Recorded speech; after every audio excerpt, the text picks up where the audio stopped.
మంత్రబలం కార్యక్రమానికి స్వాగతం. శ్రీ శోభకృతనామ సంవత్సరం, దక్షిణాయనం, హేమంత ఋతువు, మార్గశిర మాసం, శుక్లపక్షం, వైకుంఠ ఏకాదశి శనివారం. ప్రేక్షకులకు వైకుంఠ ఏకాదశి శుభాకాంక్షలు. ఈ సందర్భంగా ఈరోజు శ్రీమన్నారాయణుడి నామస్మరణ చేయాలి. మన శరీరం సృష్టి, స్థితి, లయకారకులైన త్రిమూర్తులు బ్రహ్మ, విష్ణు, మహేశ్వరుల ఆధీనంలో ఉంటుంది. ఈరోజు మనమంతా ఓం లక్ష్మీనారాయణాయ నమః అని జపించాలి. వైకుంఠ ఏకాదశి విశిష్టత కార్యక్రమానికి స్వాగతం. పూర్వం ముర అనే ఒక రాక్షసుడు దేవతల్ని హింసిస్తుండేవాడు.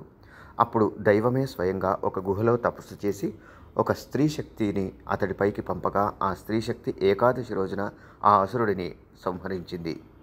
అప్పుడు రాక్షసుల ఆత్మలు తమ కోరికను మన్నించమని దైవాన్ని వేడుకున్నాయి. దీంతో మార్గశిర మాసంలో వచ్చే ఏకాదశి రోజున తనను భక్తులంతా ఉత్తరద్వారం గుండా దర్శించుకోవాలని సెలవిచ్చాడు మహావిష్ణువు.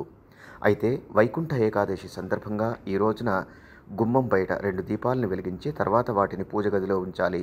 అంతేగాక ఈ రోజున యథాశక్తి లక్ష్మీనారాయణుల్ని పూజించి విష్ణు సహస్రనామ స్తోత్రాన్ని పారాయణ చేయాలి. వాస్తు పరిహారం కార్యక్రమానికి స్వాగతం. ఇంటి నుండి నీరు బయటికి ఏ దిశ నుండి ఏ దిశకి వెళుతోందనేది వాస్తురీత్యా చూసుకోవాలి. ఎప్పుడైనా దక్షిణం దిశ ఎత్తుగా ఉండి పడమర పల్లంగా ఉండి అలా నీరు వెళ్ళాలి. పడమటి దిశ నుండి తూర్పు వైపు వెళ్ళాలి. ఇలా లేక వాస్తు దోషం వల్ల అనారోగ్యాలు బాధిస్తున్నట్టయితే శ్రీవాస్తు యంత్రాన్ని ఇంట్లో ఏర్పాటు చేసుకోవాలి. ఆయుర్క్షేమం కార్యక్రమానికి స్వాగతం. దాల్చిన చెక్క రక్తాన్ని చిక్కబడకుండా పల్చగా ఉండేలా చేసి శుద్ధి చేస్తుంది. దాల్చిన చెక్కను ప్రతిరోజు రాత్రి నీటిలో నానబెట్టి ఉదయాన్నే మరిగించి ఆ నీటిని తాగుతుండాలి. అలాగే ఇది మధుమేహాన్ని కూడా నియంత్రణలో ఉంచి రోగనిరోధక శక్తిని పెంచుతుంది. యోగం క్షేమం కార్యక్రమానికి స్వాగతం.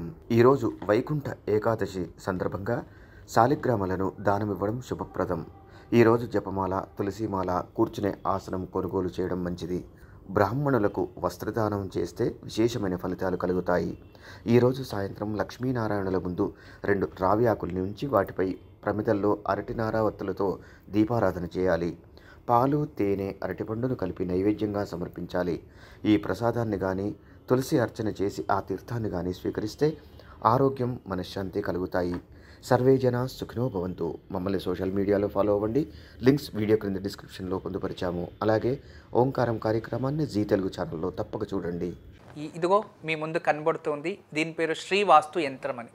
ఇది చాలా రోజులు చాలా కష్టపడి చాలా ఆలోచించి దీర్ఘంగా ఏదైనా ఇంట్లో ఒక పాజిటివ్ ఎనర్జీ, కాస్మిక్ ఎనర్జీని క్రియేట్ చేసే ఒక ట్రయాంగిల్, అంటే ఇలా దీనికే ఒక రేఖాగణితలో మీకు అందరికీ తెలుసు, రేఖాగణిత శాస్త్రంలో దీనికి ఈ రేఖలు ఇలా కలిస్తే ఒక ఎనర్జీ ఉంటుంది.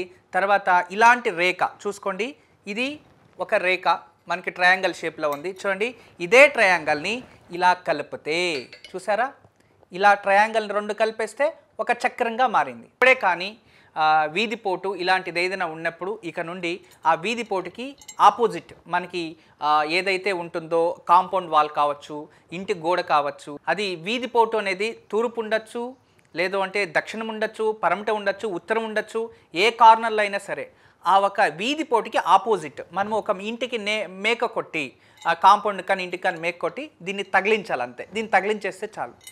ఏ నెగిటివ్ ఎనర్జీ అయినా ఇలా పడి ఈ నెగిటివ్ ఎనర్జీస్ని అలాగే బయట తోసేస్తుంది. ఈ షేప్స్ చూడండి, ఇది 9 ఉంటాయి. 1 2 3 4 5 6 7 8 9 9 ఉంటాయి. ఇవి 9. ఇవి పాజిటివ్ ఎనర్జీని మాత్రం ఇది అట్రాక్ట్ చేసుకుంటుంది, నెగిటివ్ ఎనర్జీని అలాగే బయటికి తోసేస్తుంది. అలా తయారు చేసాం. అందుకే ఇక్కడ 9 విధానంగా 9 చక్రాలు వేసి దీని ఒక విశేషంగా సైంటిఫిక్ పిరమిడ్గా తయారు చేసాము. అందుకే దీన్ని జస్ట్ మన ఇంట్లో మేకు కొట్టి తగిలిస్తే చాలు, ఇంట్లో ఎటువంటి దోషం ఉన్నా దూరం అయిపోతుంది. మీ ఇంట్లో ఎటువంటి వాస్తు దోషం ఉంది అని ఎవరైనా చెప్తే ఇక భయపడకండి. వాస్తు దోషం ఉంది అని ఎవరు చెప్పినా భయపడాల్సిన అవసరం లేదు. వాస్తు దోషం ఉంది అని ఇల్లు ఖాళీ చేసే అవసరం లేదు. వాస్తు దోషం ఉంది అని ఒక కాంపౌండ్ కొట్టేది, దబ్బేయడము, ఇల్లు దబ్బేయడం అలాంటిది అవసరం లేదు. ఎక్కడైతే వాస్తు దోషం ఉంది, ఏ గోడకు వాస్తు దోషం ఉంది, ఏ వీధి పోటుకి వాస్తు దోషం ఉందో అక్కడ మేకు కొట్టి దీన్ని ఒకటి తగిలించండి. ఇది ఒక పాజిటివ్ ఎనర్జీ క్రియేట్ చేసే అద్భుతమైన శ్రీవాస్తు యంత్రం.